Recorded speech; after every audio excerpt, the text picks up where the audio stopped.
Africans, listen to this. On May 28th, Namibia did something no other African country has ever done. It shut down the country to remember a genocide that Europe tried to erase. This wasn't just a ceremony. It wasn't just a symbolic gesture. It was a bold declaration that African lives lost under colonial rule matter and must be remembered. Shops were closed, schools were shut, flags flew at half-mast, and across the country, Namibians paused to honor the victims of a genocide that the world has tried for over a century to forget. Between 1904 and 1908, German colonial forces carried out a brutal campaign to exterminate the Herero and Nama peoples. It started with a rebellion and ended in one of the most calculated genocides in modern history. Tens of thousands were killed.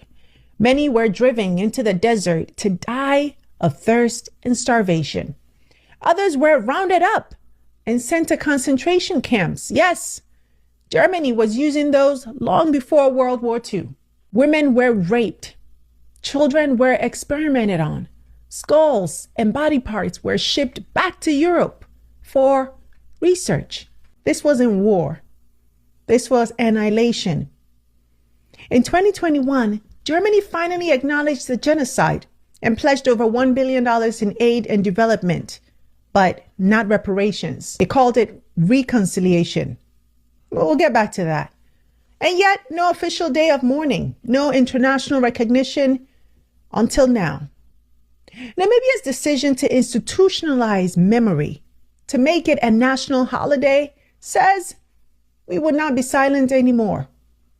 Now, as the first African country to dedicate a public holiday to a colonial era genocide, not a post-independence conflict, not a civil war, but a crime committed by a European empire against African lives on African soil. And that is historic.